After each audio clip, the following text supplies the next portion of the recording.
Hello out there, Foxes fans, and welcome back to another edition of the USFoxes podcast. Coming to you live, as always, from the United States of America, all parts of it. We're coming from the West Coast up top here, Chris and I, here in San Diego, and then down below us here in your viewing picture, that is, we have Jason and Jim from the New York and Texas Foxes, respectively. We'll start with Jason. How are you, my friend? It's I don't even know what to say at this point, my man.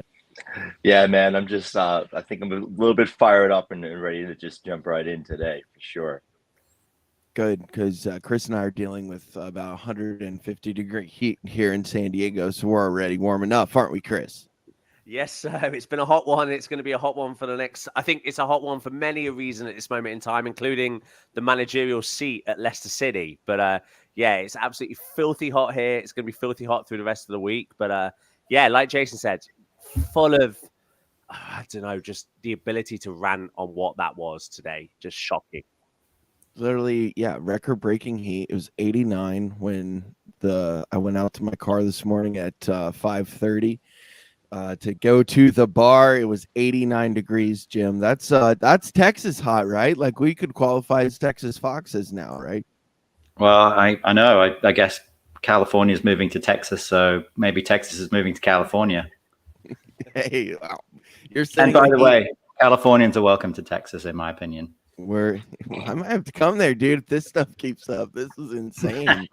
Guys, gentlemen, it is September 4th, and we are right in the middle of a managerial nightmare.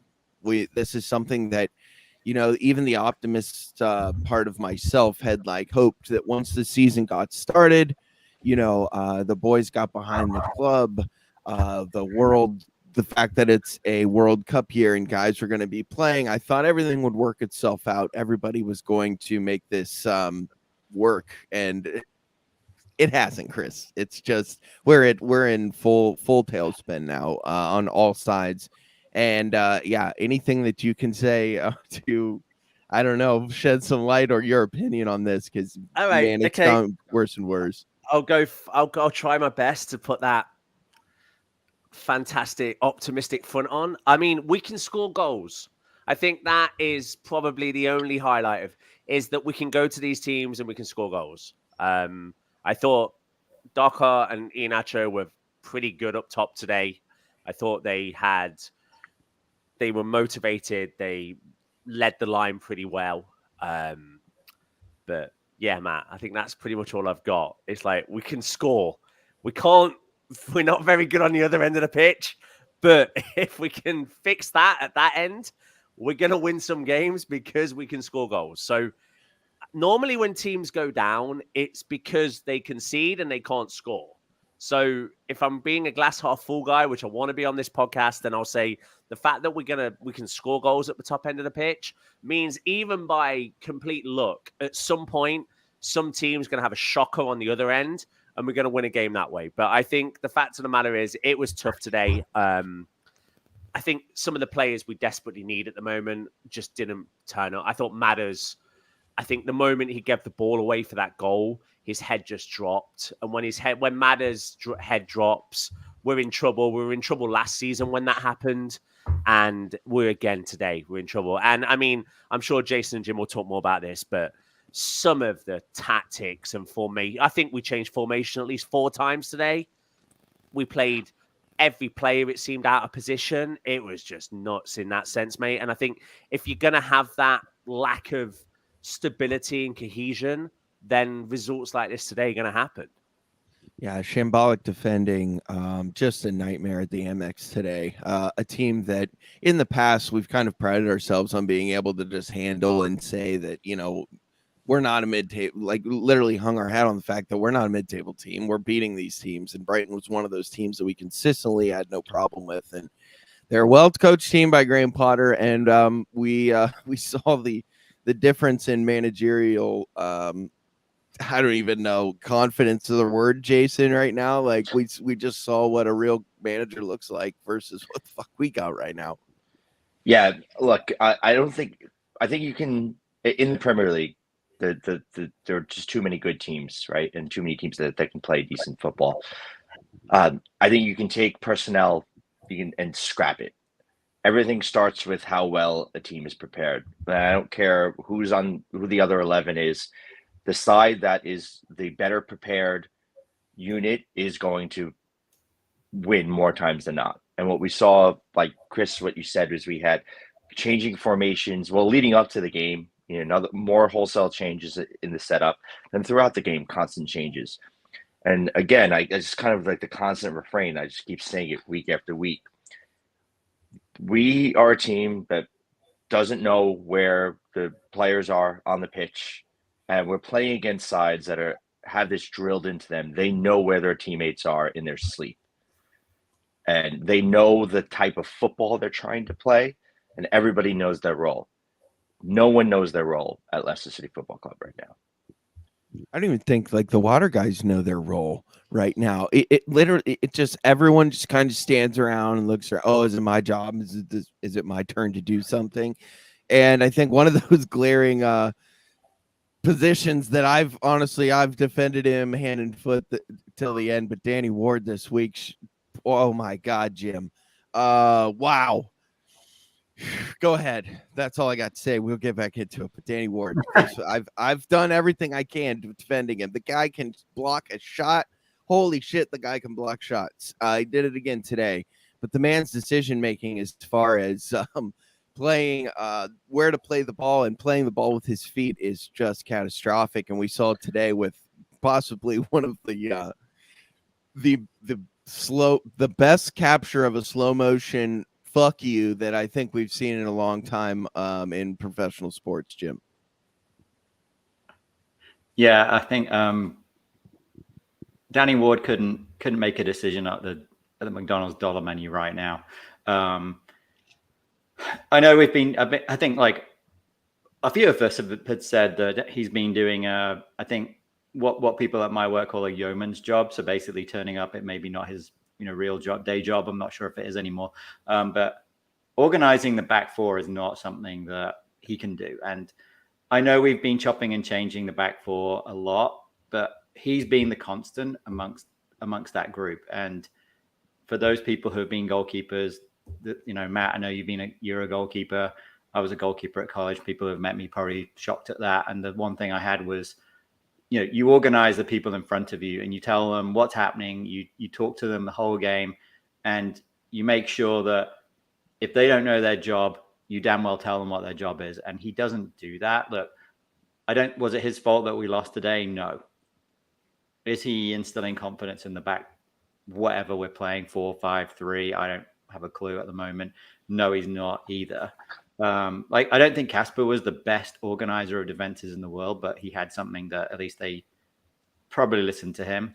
But I think you hit it on the head earlier, Chris, with what were we doing today? We didn't learn lessons from Thursday. I know we haven't talked about Thursday yet, and I'm not sure if we want to, but once again, we conceded a goal with our fullbacks getting caught on the halfway line with no chance to recover. And it was almost like it was a great 46 seconds or whatever it was this morning, no matter where you were. But it went downhill pretty quickly from there. Man, yeah, exactly. What a great start, Chris. Like we were going crazy. Oh, I missed it, Matt. I was late to the game. Well, you have quite the commute now. You have the commute. It's not as easy a commute for you as it used to be. I walked in and we're 1-0 up, and I turned to you and I'm like, should I just leave at this moment in time? Like, am I just like the rabbit foot not turning up to these games and we go 1-0 up? But honestly, it's insane when you think about, taking the game by the throat right like that in the first minute. How many times have we seen Leicester teams in the past that have done that same thing and then we don't stop? And, we come out with a 4-0 or a 4-1 win, Jason. So I think like the fact that there's just all here, we get these leads and then just piss them away immediately. It's a great, it's a great representative of where this team is. Well, we're just going to continue to do that until something changes. And we're going to continue to do that until the squad knows the type of football that they're supposed to play and that there's some kind of rebuild in the confidence of the players and some kind of, clarity and consistency. We have a consistent lineup. We have a consistent group of players. We've had the same core for the last 3 years. It's not going to change very much going into January. Everyone should know exactly what to do, where to be on the pitch. No one knows what to do. No one knows where to be on the pitch. And I think it's only coming really from one place right now.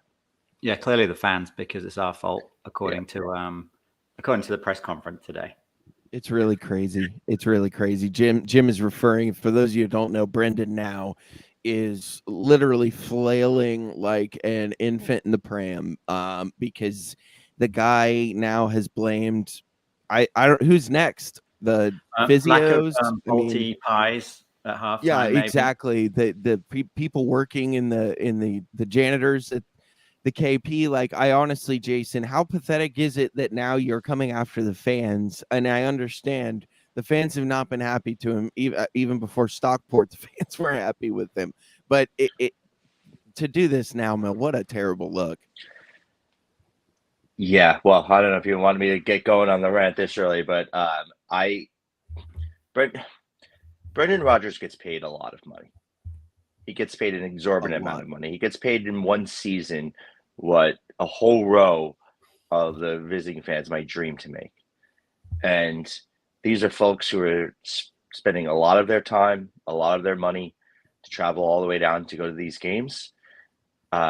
We have people now making decisions between going to see their favorite football club that they've been watching for decades and now paying their utility bills, which are now out of control. And the cost of living crisis is becoming absurd right now in the UK and in other parts of the world. And this is, a manager's never really tried to get the fans on his side, even when things were going well. A guy who probably, I just hate to be this harsh, but a guy who probably wouldn't be caught dead inside a Leicester pub or walking around in a Leicester shop, and now is trying to say what the fans think and why the fans are upset, and then also blaming the fans in just a really kind of cheap, transparent kind of ploy to kind of make himself look better, I suppose, for his next employer. I just think it's insulting to do that to these folks who do support the team. And I think he said it all. It was like, well, you need to be cheering and doing these things because, the players are nervous when playing the ball out of the back. It's like, well, maybe you don't have the side to continue to do this. We're not going to out football our way out of this. And maybe the players would have a little bit more confidence to make these plays if they weren't getting thrown under the bus constantly. It's one thing you'll see the great managers, the real winners out there. They will never throw their players under the bus the way we've seen.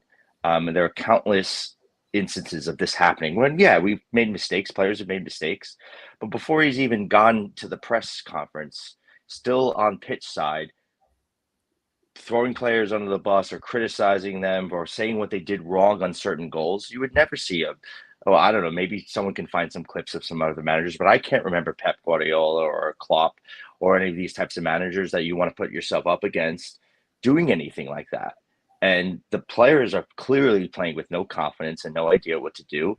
And this is just the latest kind of insult to injury now, just to now sort of throw the fans into this and put them on top of the flame. It's and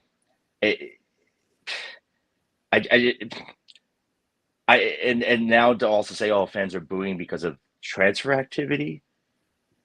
Like, it's insulting. It's first of all, it's wrong. It's dead wrong. And it has to stop already because there's no coming back from this. Like, there are clubs where a manager maybe could get away with, like, again, flailing out at something, flailing out at ownership for, what they had or hadn't done for a club. This ain't the club that you can go after ownership at all, bud. And I think maybe that's why we've seen now that he's going after the fans, because he knows that there's no grass there, man.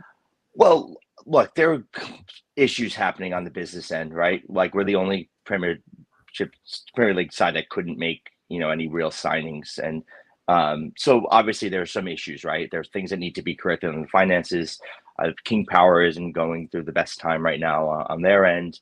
So some serious adjustments need to make. And I think some serious, questions need to be asked about how the finances are being handled at the club. But at the same time, this is a guy who gets to work in football paradise at Seagrave. They built this incredible complex for him to go to work in every day and to, get paid, what, $8-10 million or £8 million pounds a year to do that job and to manage. And I would think that, if you're going to question your players' professionalism, like we've seen over and over again, then maybe it's time to look in the mirror and really, be honest with yourself and be honest with everybody else. It's getting real ugly, Jim. Your thoughts on the current state of things with Brendan and his comments after today's match? I think Jason summed it up for everybody. It's getting borderline unprofessional. I think it's certainly not helping. I don't think it's helping us get out of the situation that we're in. I don't know how any of what he's saying is constructive. I can't imagine how you want to turn up to work on Monday as a player and think, oh yeah, I want to, go and play for this guy. I don't think that the players have down tools. I don't think we can fault their effort at all. I think that's been probably the silver lining on this season, that the players are trying. Look at the goal we gave away. Maddison getting caught with the ball. He dropped so deep that because he was trying to make something happen today. The fact that whatever formation we're playing, some weird column formation of 2-2-2-2-2-2-2, and then the only width we had was our two fullbacks who were on the halfway line when Maddison gave the ball away 30 yards out or 35 yards out, and they can't get back. Could Luke Thomas have tried to bust his gut to cut off Caicedo? Maybe. I think he could have at least put some effort in, but that's not the point. I don't think the point is that it's effort. I think it's just confusion, as Jason said. I don't know what we're trying to do. We're playing long ball against Man United and it seemed to be going well, and we let a goal in and it just collapses. We score a goal today and we then let in a soft goal again from sort of, really a nothing cross that should have been dealt with probably 2 or 3 times. And, you sort of think, where's the keeper? Where's the defenders? This guy, goes in at the back and it's an own goal, unfortunately, because of the confusion. But I think confusion is the optimum word. That's the sad thing. It's not, there's no structure. There's no plan. And there doesn't seem to be a plan when we do sort of make changes either. And that's where I can't, that to me is what I think as Leicester fans, we've been, you've talked to your friends who are not City fans and they're like, oh, well, you should be grateful. He won you the FA Cup. He did this. I think it's like, if we're brutally honest, we had a fairly good season, but the FA Cup saved that season. Last season, we had a run in Europe that sort of saved our season again. We were overextended. And then we've had, 2 fifth places, amazing. Look, if you look at it on paper, 2 fifth places, an FA Cup win, semi-final in Europe. Yeah, if you don't watch Leicester every week, what are you complaining about? Yeah, if you watch every week, you think, wow, we bottled it twice. We saw it coming in the season, apart from the FA Cup sort of got there. I'm never going to say, Brendan didn't deserve all the accolades he got from winning the FA Cup, and he took it seriously and we won it. But a lot of the writing's been on the wall, and I don't think any of us are sort of super surprised that the wheels have come off a little bit. And I don't think any of us like it. I was seeing people today on Foxes Talk and places like that. Oh, we went 1-0 up. Did people not read the plan? It's It's like, hey, I'd rather win and get out of this. I don't care who the manager is. The team's bigger than everything. But yeah, I think we're all going to get up at 3 a.m. tomorrow, or 4 a.m. or 2 a.m. to check if there's a press conference at 9 a.m. UK time.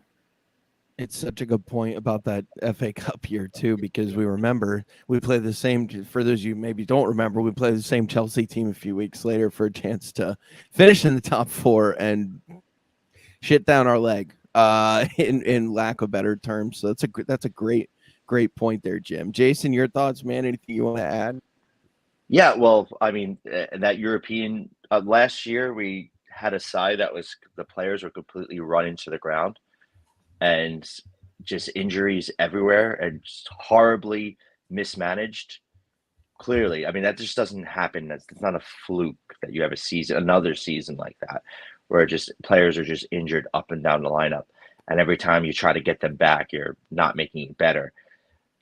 We have players like, I worry about, great young player like James Justin. I worry about Ricardo. These guys were on top of the world and were just incredible to watch. And then we see the way that their injuries have been managed, and it's sad. We went on that run in Europe, which kind of saved the season, and I had one of the most surreal experiences of my life, getting to go to Rome and go to a semifinal, which was incredible. And thank every single person at the club, including Brendan Rodgers, who helped make that happen. But that was a competition that we backed into, we lost into, and the year before didn't even exist. And the manager didn't even know that we would back into that competition after finishing third place in our Europa group, which a Europa group we should have sleepwalked through.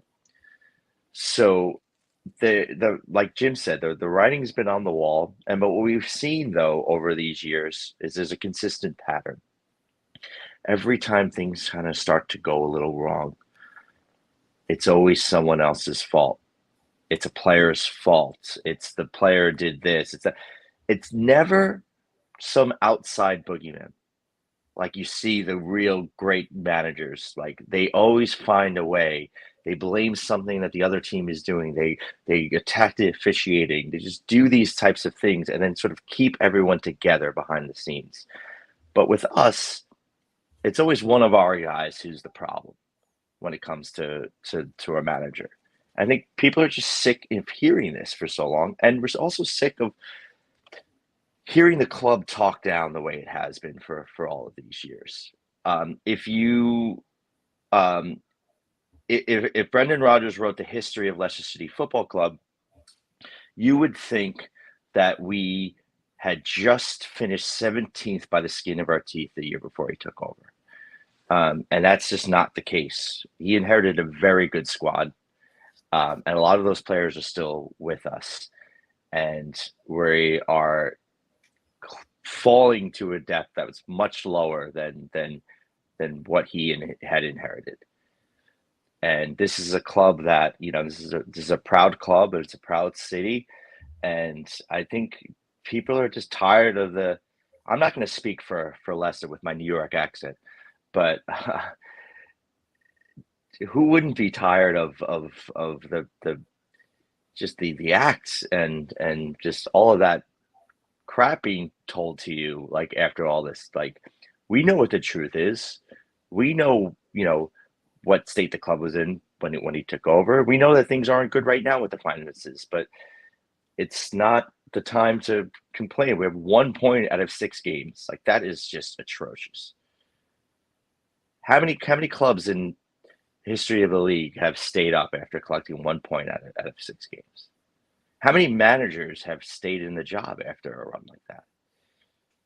It's got to be a very, very, very short list. And man, we've, like Jim brought it up earlier, we haven't really got into United yet, but it was just such a stark contrast, because if you watched United, there were points where we were like, okay, maybe the team is going to, win in spite of what he's doing managerially. Like, these guys are going to do something, because it was a hard fought game, and one that really made you think that there might be better results coming. And I think that made just, today's result just that much harder to eat up, Chris. And then, like you said, Jason, then to come on and just blame more of the shit. And then this time to go on the fans. It's yikes. Man, it feels like Rodgers is just having a job interview out in the open. It feels like every question he's asked by the media is like almost he's using it as the next chairman or the next chief executive he's going to meet, whether it be Villa, whoever it would be, and being like, so what happened here? What happened there? And he's just, like Jason and Jim have pointed out, just throwing us under the bus. Like, you look at, to your guys' point, you look at the best managers in the Premier League. Alex Ferguson would have absolutely teared people's hairs off in the dressing room. He threw a boot at Beckham, for crying out loud. Like, but in public, the guy was 120% behind his players, no matter what they did. I mean, Eric Cantona kung fu kicked a fan in the crowd, and Fergie was just like, yeah, it was bad, but okay, we'll move on to the next. Like, I want that guy defending the team to these guys' point.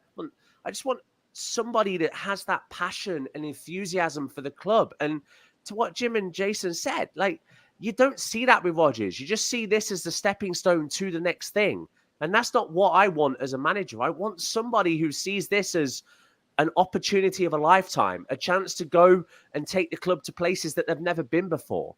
And you just don't get that with Rodgers anymore. And I mean, I've defended him. I'm a glass half full guy as always, but it's just awful, Matt. It really is. And I mean, you talk about Thursday.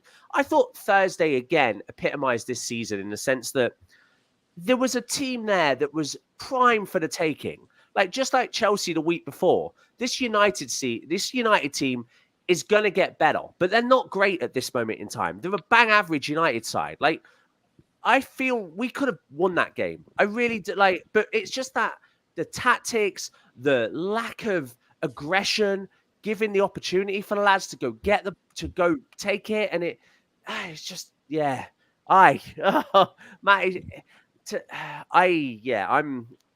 it feels very deja vu. I think all football fans can appreciate this, but like, it does feel like the time's come for a change now. Like, think back, it feels akin to those days when it was like the last bits of Peter Taylor, the last bits of Mickey Adams, the last bits of, for more recent Leicester fans, that kind of, as Puel kind of got to that point where it was so negative.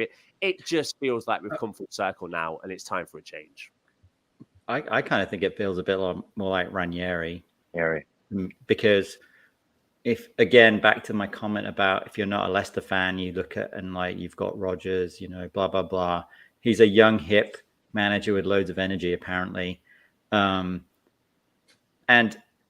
we're going through a bad patch. But if you watch us, we're bereft of ideas. It's individual moments are keeping us in games, not structure, no. We would have, if we'd have taken a point from Man United on Thursday with that last minute, Samari long ball, Daka kills it, lays it off to JJ. And if he'd have buried that and we'd have taken a point, that would have been a pretty amazing robbery, I think, because Man United didn't need to go out second gear after they scored their goal. I think we stayed in the game because they just went, okay, cool. Play, have the ball. You're not going to do anything. And we nearly did something at the end, and we would have bloodied their nose. And I think that's the thing. We all love being Leicester fans because we love bloodying people's noses, and we want to shove it up their, big spending, top of the league, entitled backsides. I'm sick of, well, you should be grateful to be a Leicester fan. If you look at how many clubs in the last, since we won the league, we have been up there as one of the most successful teams. And look, are we in the financial situation because we've tried to compete and it's maybe not paying off, or I don't know. We don't know the ins and outs. Has Seagrave been a bit too much of a stretch, to be honest? Or King Power, as you said, Jason, it's not been ideal for King Power with the pandemic, but at least we had plan. We outworked people. We outplayed people. We outfought people. And I don't think we're doing that now. And I don't think players are. Frankly, I don't think they give it. They're like waiting for the next manager too, I feel. Yeah, look, it was a marketing ploy, but hashtag fearless Yeah, was real. it worked, right? We didn't care who we played or how much money they had or how little we spent. That's just not what Leicester is supposed to be about. No. Like we're supposed to be about keep putting the two fingers up to one of those big spending sides. And it's a great opportunity for Rodgers to like get out there, just like get everyone rallied behind him and say like something is wrong with the game these days. You know, teams shouldn't be able to just go and spend and do all this and kind of like make everyone else the bad guy again. But again, he's, looking for the next job probably and wants to manage one of those clubs and splash all the cash. And so he's not going to say that. And also that will just kind of make he doesn't want to be attached to this current failure. And he's trying to separate himself from the results that have his name all over them. And so we're just not getting that. And now we've got, 4 windows here on YouTube and 4 guys from all over the place, just with all the same thought, like, what the hell is this? Like, enough already. Yeah, that's a great point. Fearless. Like that team had an identity, and this team, like there is zero identity to any of this team besides, like you said, a manager looking for his next job, and players that are just kind of like, well, fuck you, man. If you're not going to give a shit, why should any of us? And then you throw in the excuses and the finger pointing, and it's a self-replicating cycle, Chris. Let's talk about some of the lineup. I mean, I almost don't even know if it's worth talking lineup changes because I feel like he's just throwing shit at the wall to see what sticks at this point. We've seen no, rhyme or reason to what's happening. When fans have been calling out for Nacho and Daka, he sticks Jamie out there on an island by himself with no service, and then does the exact opposite today. He finally does put the boys, our African boys up top, and they produce within, like literally within a minute, they do the job. And then it was like he, in spite of his bites, what's the saying? You bite your nose in spite of your face. And I don't know, Jason, it's literally one of those points now where everyone is just waiting to see where the next stone falls. And we even talked about delaying the podcast a little bit to see when this is going to happen, if we might have some news if we waited till tomorrow. So yeah, it's a weird spot to be in. Yeah, Jim said it, I think, earlier, and we've lucked out. We've been saved by moments of individual brilliance. It's going back a while now. We don't create enough chances, and we give up a lot of chances. But we have a group of players who are incredible at converting chances in Vardy, Barnes, Madison, Daka, and Iheanacho now. These guys can make goals happen, but how can you win a football game though when you have to score 3, 4, 5, 6, 7 goals a game? It's not going to happen. 100% agree. The defending today was shambolic at times. I mean, their first goal.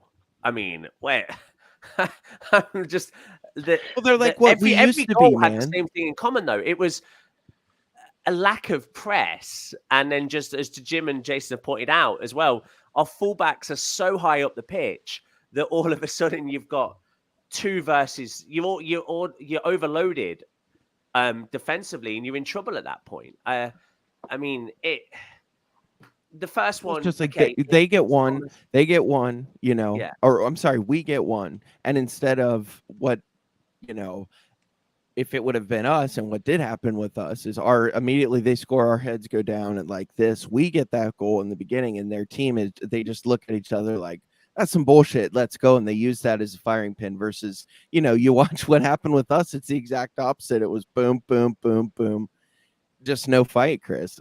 Sorry to interrupt you, but it's fair, Matt. It's a fair, and it could have been worse. I mean, they had an absolute thunderbolt chalked off for an offside. I mean, it could have been worse, but I think the one that got me the most, and I'll be intrigued by Jim and Jason's view on this, was the second half substitutions, where all of a sudden Thomas is going to play at left centre back.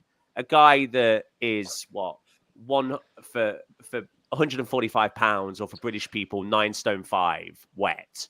Like, and we're supposed to stick him in at centre half and expect him to do a job there. I mean, that was we've seen a few crazy moments this season, but that might be up there in terms of bonkers moments. Is like sticking Luke Thomas left centre back in the game. But I didn't understand the formation we were playing. It looked like in the first half we started 4-3-3. We may have gone 4-4-2 at some point. At another point, to Jim, we may have been playing a column. We could have been playing a Christmas tree. I have no clue at all. And if I don't have a clue as a fella watching the game, then, I mean, I can't blame the players for not having a clue, because by the time they get comfortable in a formation, all of a sudden Rodgers is going, no, we're going to revert it to another thing. So, yeah, shambles, Matt. Just shambles. Absolute shambles. Yeah. Oh, go ahead, Matt. I was just going to say a great catalyst. And, you know, we talked a little bit about how crappy matters look today. But, dude, like, I can't imagine being a starlet like he is. And listen, tongue in cheek or not, I've given Matters my fair share of stick on this podcast over the years. His immaturity at times it's driven me nuts. Some of his comments, some of the way he's acted in the stands.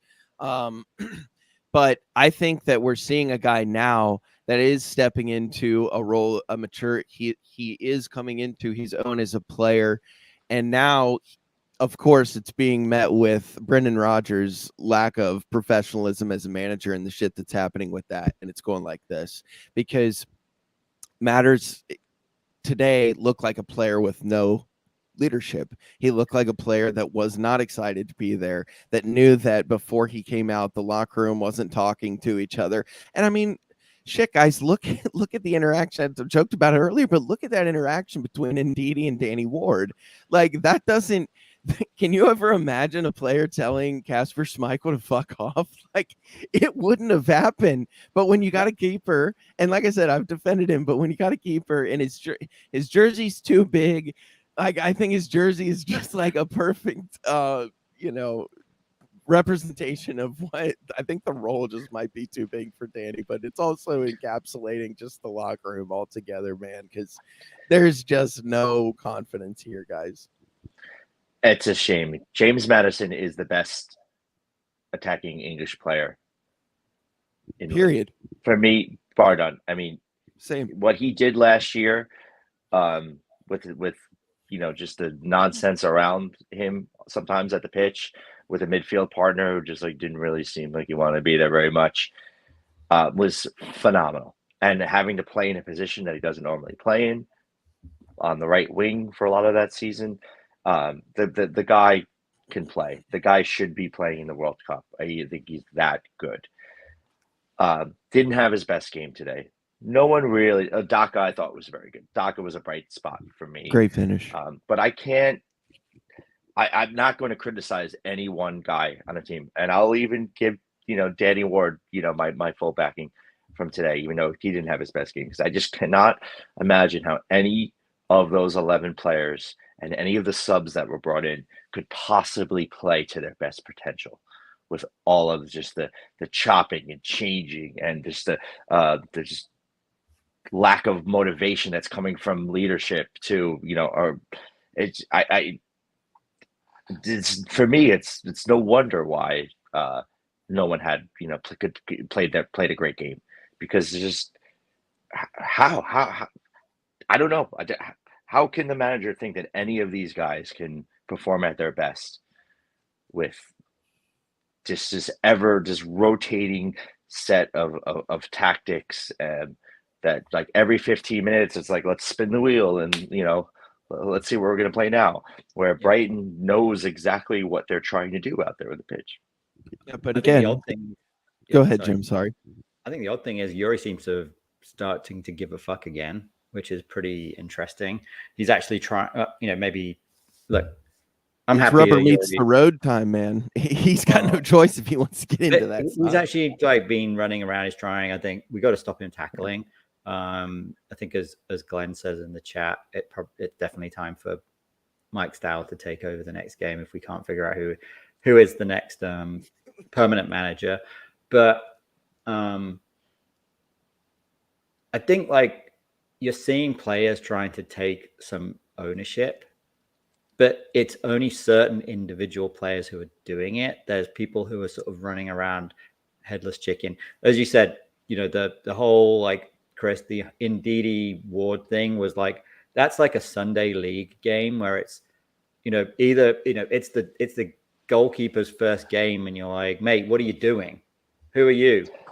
Or whatever. You shouldn't be seeing that.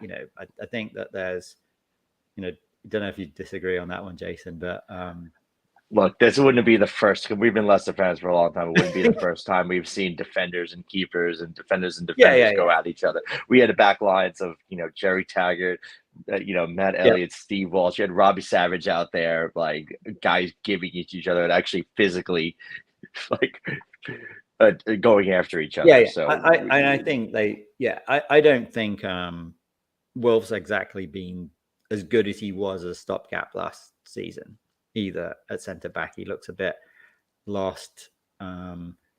It's interesting that he's a midfielder, yet he was the worst player out the back four with the ball as well.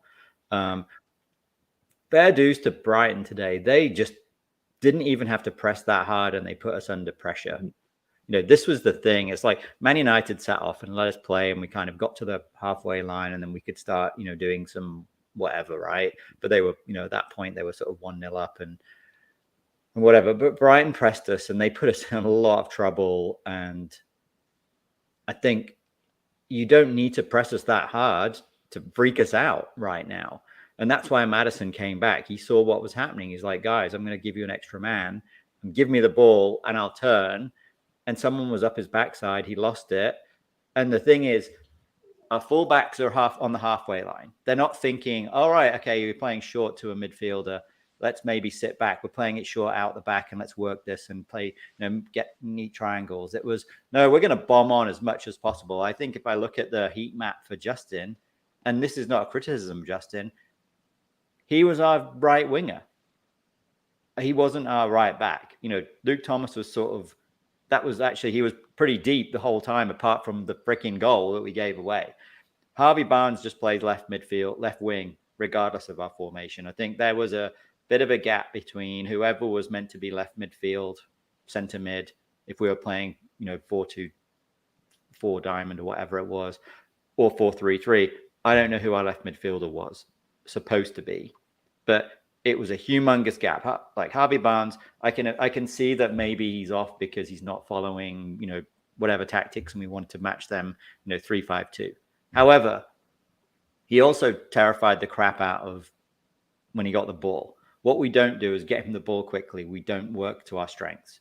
We limit that, and we've been making substitutions that have made us weaker in the last, this season. I was going to say in the last couple of weeks, but it's this season, to be honest. I think we've all been dumbfounded with some of the changes. We've seen, someone playing pretty well, or like, okay, let's just do a like for like. Oh, we can't do a like for like. So now let's mix up our entire formation and mess it up. Like, what the hell, Brentford? First game of the season, we should have probably seen what's happening now coming. What we were 2-0 up, and we put on a freaking centre forward and draw 2-2. It's our only move. Insanity, I think, is the way I describe it right now. It feels like you got a manager instead of worrying about tactics to win a game, he's worrying about tactics to cover his own ass. And or trying to make a point to the board, like, hey, I don't have the players, and this is what I have to do. I have to play this crazy stuff. Too clever for his own good. He's like thinking 3 steps ahead, but the 2 steps in between make no sense. So he's skipping to this insane thing. Yeah, I'm going to stretch the play against Brentford and put on another striker because, they're going to come at us and leave us a ton of space. How about you don't take off the midfielder who's pressing their midfield, and you don't weaken our midfield down to the point where we now can concede possession in the center of the park and do that. I'm not a professional coach by any means. I'm an amateur guy that watches football and has played a little bit and goes to the pub and chats to my mates. That's it. But I can see that. Yeah, and Jim, what you're saying, like how, unbalanced and everything, was out there. I think when we all saw the lineup and we saw, 4 backs, 4 midfielders, 2 forwards, we were like, oh, you know what? Things are working. The package everything is overcomplicated.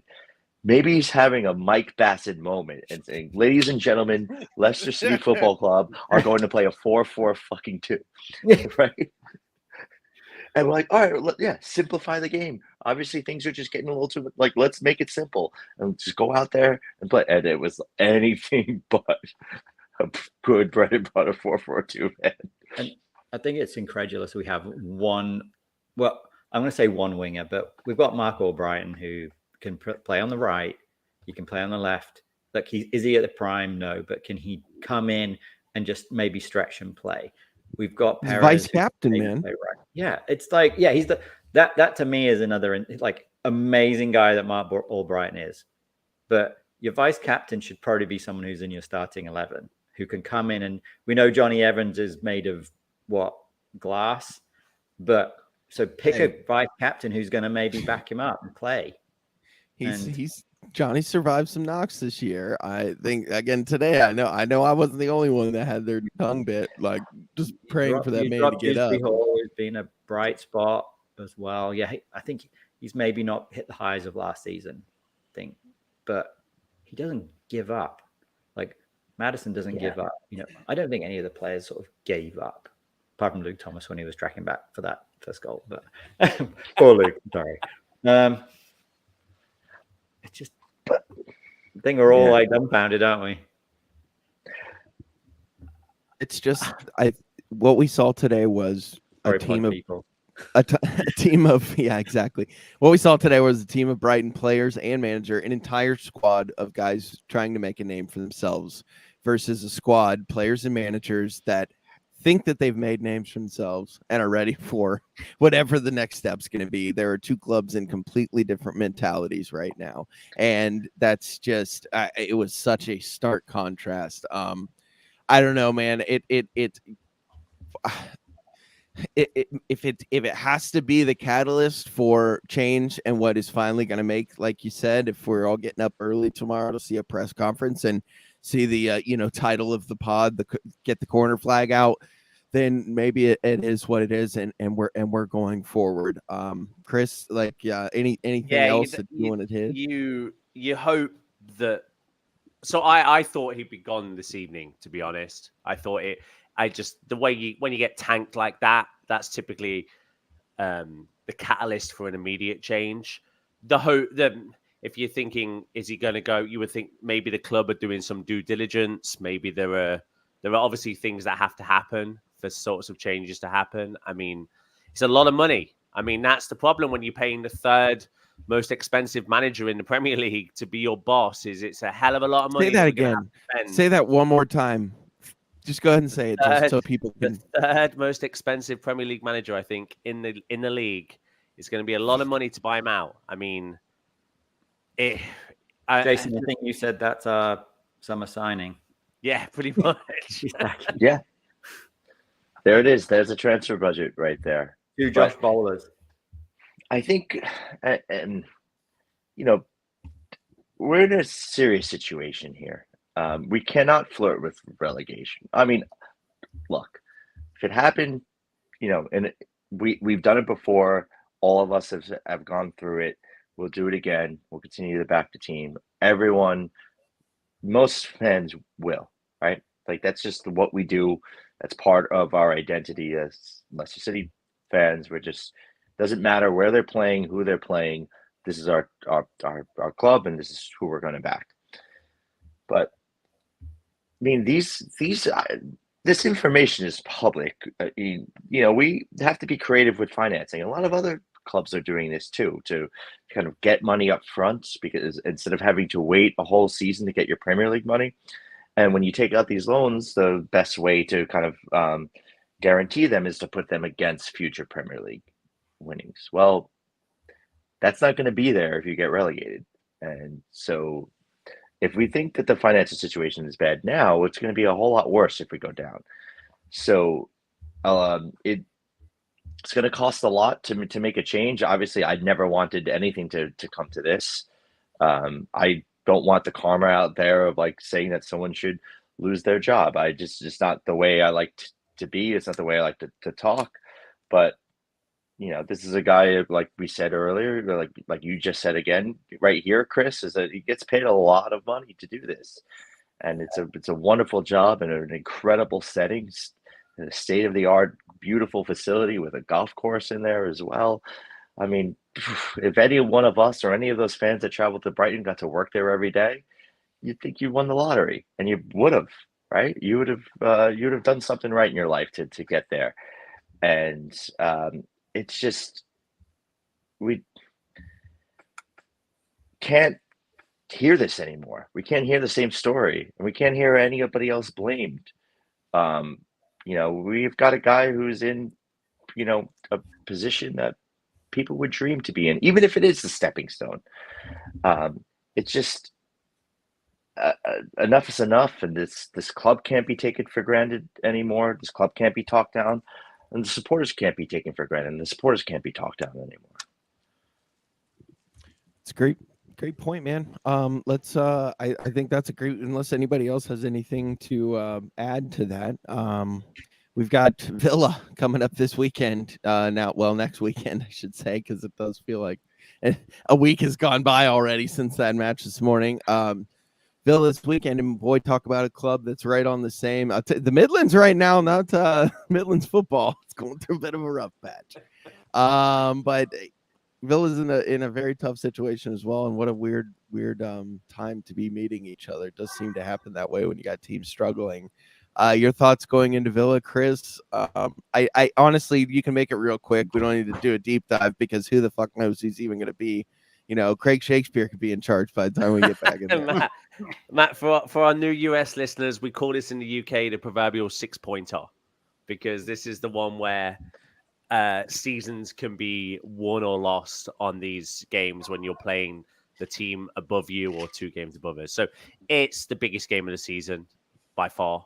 I mean, we've got to win. I think it's just pure and simple. We've got to find a way, no matter how we do it. We've just got to win. You lose these sorts of games, all of a sudden the gap to Villa becomes even bigger. And if the gap to Villa is big, then that is going to be a problem for us this season, because I think Villa are one of those clubs that are going to struggle. So proverbial 6-pointer, Matt, got to win the game. Pure and simple. Jason, Jim, anything to add, or same thoughts? Win, do whatever it takes to get points. I mean, hey, look, if the result doesn't come, the result doesn't come, but show everyone that you're doing whatever it takes just to get points. Agree. Hook or crook, we got to get the win. And I think the big thing is, you talked about, I think there was chat about Gerrard losing his job, but fair play to the guy. Villa didn't give up. They got a point yesterday. And he also said, look, if I have to compromise my own philosophy, if I have to do something that means we get short-term wins and we do things, and I'm messing up, then so be it. He took it on himself. And Phil Collins is his only weakness, as we know, when it comes to, sticking to his guns. So maybe that and wearing, too tight sweaters, but I don't know. We got to win. Yeah, this was me too, man. This was it's a bigger match before Forrest was back in the league. Thank you. I just needed that one. When Forrest, look, it's football, all right? It's football. Let's have a little fun with it. Yeah, it definitely. Is football. Definitely it is. This match obviously had a lot more on it. Midlands Derby, whatever the hell you want to call it. Before we had Forrest back in the league, but now with Forrest struggles, their struggles, our struggles, it's definitely an important one. So put on the calendar, guys, next Saturday. Big match for the Blessed boys, and we'll see who's in charge by then and what is going on. Glenn Richardson in the chat says we need to have an identity before the Forest game, and could not agree more with you. And if you look back, Forest Cup. If you find it in the archives, Chris and I both were calling for Brennan's job after the Forest FA Cup loss, and I think that because of our optimism, the fact that we had a European ready squad the starting of the year this year, we all just kind of forgot and thought about the calamity that was the end of it, and thought, okay, well, here we go again, get a fresh start, and man, were we wrong. So great, guys. So let's talk real quick on the USFoxes side of things about some turnouts that we saw today. Some amazing turnouts. Looked like New York Foxes had the biggest one of the year so far for you guys, Jason. Looked like you guys were loud and proud. Yeah, we had a good win. A few folks that didn't make the group photo, but we had folks from everywhere, from over the pond, New York, the great state of New Jersey as well, and then also got to shout out Ben, one of the founders of Philly Foxes. We he did an away day up by us for the game, so just love seeing the guy. And CJ was holding it down for him down in Philly, but we had a good turnout. We were still belting out the songs, and when the result wasn't going our way, we sort of, broke out some of the old classics and, gave a little nod to Ewan Roberts, Anthony Knockhart. Those guys, Esteban Cambiaso, and tried to break out some of the old tunes and remind ourselves of the good times. A lot of the 14-15 songs, I think, are going to make some comebacks this year. I've made a personal pledge that I will only be wearing 14-15 kits until we get another win. And let me tell you, that Nugent kit, it does not fit as loosely as it used to. But it was repping it pretty hard this morning in San Diego. We had a great turnout, Chris. Let me say it was a 6 a.m. match, and we got 13 actually, if you count Big Game Joe made an appearance there at the end for us. We had 13 of us, and it meant the world to me. Today is my birthday, and the guys all took care of me, and we were singing all sorts of songs, and it was a hell of a time, Chris. It was, Matt. It still beggars belief that at 6 a.m. on a Sunday, 9,000 miles away from the little town where I was born, that we can get 12, 13 people come and celebrate what we are as a club. And so I will never take those days for granted. It was absolutely fantastic. And kudos to every single one of the guys that turned up. It feels the best thing about, and I know we echo this every week, but it really does feel like a family. And it feels like you're making friends there that are just going to be the sorts of guys and girls that you want to spend time with outside and not necessarily just watching the games with. So it was fantastic. But Matt, as you pointed out, it is your birthday today. So I know it's been a sad day for everybody, but I thought I've got you a little present maybe to kind of least wish you a happy birthday from somebody who might, for US-based Foxes fans, may recognize. So let me give it a second and do this. Yes, Matt. I hear it's your birthday, and your boy Chris asked me to wish you the happiest of birthdays. And I also hear that you're a big Leicester and USA fan, so definitely keep up the support. So from a fellow goalkeeper, happy birthday, Matt. Peace. Amazing, dude. That is amazing. Thank you so much. Holy cow. Cameo, dude, coming through with the clutch again. the only Leicester guy on Cameo, but I thought it was just the most appropriate Leicester guy, given he is given his background, given everything, you being a goalkeeper as well. It's always, I know Casey Keller meant a lot to you growing up, but I thought, you know what, if we can find fellow Foxes goalkeepers, that's huge. Dude, that means the world to me. Thank you so much. And yeah, dude, like, damn, how good does he look, Jason? Damn. Get him out there, man. That's what I'm saying. Bright young American star. And I've heard lots of good things about him, and he's really, really tall too, which we could use on corners. But it's great to see good, promising young American players making the leap over the pond and playing in top academies, and definitely a guy that I'm excited for his future, and I love the opportunity to get to cheer for him as an American goalkeeper in the Premier League, and hopefully for Leicester City. Hopefully he stays with us. Damn, man, that was so cool, Chris. Thank you so much, buddy. That's awesome. And we were talking this morning. We'll end with this.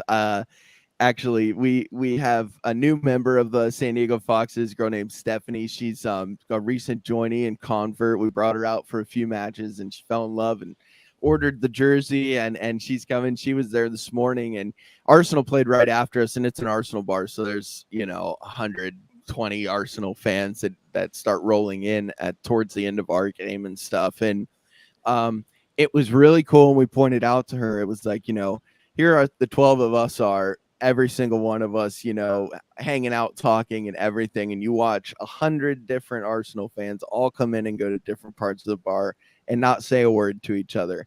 And it is such a just contrast between what it means to be a fan of Leicester City and what it means to be a fan of one of these faceless clubs that really don't have, they just, as try as they might, they want the community that we have. And it's such a special thing to be a part of. And even though it's dark right now, guys, like, this is the best club in the world with the best supporters in the world. And I'm thankful especially on a day like my birthday, for all of the people and this club and everyone associated with it, and friends like you guys. So thank you so much. Dude, thanks for spending some time on your birthday with us. And you're like family to us, and this club and everything around it is family to us as well. And I just, it's great to see your face on your birthday, man. I hope you're having it as good of a rest of the day as possible. I know things are going to get better tomorrow. I think you're going to have a nice day planned tomorrow, but yeah, dude. And on behalf of all the guys in New York, man, we're all looking forward to seeing you again soon, and everyone wishes you a happy birthday. Can't wait. Yeah, playing Torrey Pines tomorrow. Can't wait. It's going to be a great day. But yeah, it will be seeing you soon. Let's use that as a perfect little transition into talking about Philadelphia once again, guys. Get it on the calendar, October 15th and 16th. Premier League mornings live in Philadelphia. NBC Sports event will be going on. And that night before, the Friday, the 14th, we are going to be having an official USFoxes party, meetup, family reunion, whatever the hell you want to call it. It is going to be a blast in Philadelphia. It's going to be at Con Murphy's Pub. Keep your eyes peeled this week. We're going to be sending out an RSVP list for basically asking, can you make it? We are still finalizing a few. What's that? Make it. Yeah, make it. Exactly. Yeah, it's going to be worth it. There's no can, there's no try, there's just do. Do or do not. There is no try. There is no try. Yes, guys. Please come. Please make it. Whatever excuse you got to. But you're going to want to be there because it's going to be great. We're finalizing a few of the details right now about possible door prizes and raffles, whatever. But there's going to be some awesome people and cheering for this club that we all love. And like we said, in a year like this, more than ever, we're going to need each other and the friendships that we've built around this club to remind ourselves of why we are who we are and why we love this club. So keep an eye out, keep your eyes peeled this week for information regarding that. But like I said, guys, right now, turn in those forms to your boss. October, I think that Monday or that Friday before, whatever you got to do, turn them in, get them in now so that you can join us in Philadelphia and the US Fox. It's going to be awesome. Guys, anything else before we move on? Obviously, with this, it's going to be a crazy week for the club with news and rumors, and anything that does or does not happen, keep it centered on the US Foxes account, the New York Foxes account, the Texas Foxes account, and we'll have all the information and things like that coming forward as we receive them. Guys, if nothing else, I think we'll call it a week. Good. Awesome. Good. Happy Jim, birthday. Chris, happy Labor Day, everyone in the U.S. Yeah, absolutely, guys. Yeah. Sorry. Have a good long weekend. That's perfect. Everybody have a long, safe weekend. Don't drink too much and stay cool and all that good stuff. So for Chris, Jason, and Jim, I'm Matt. We'll see you next time on the US Foxes podcast.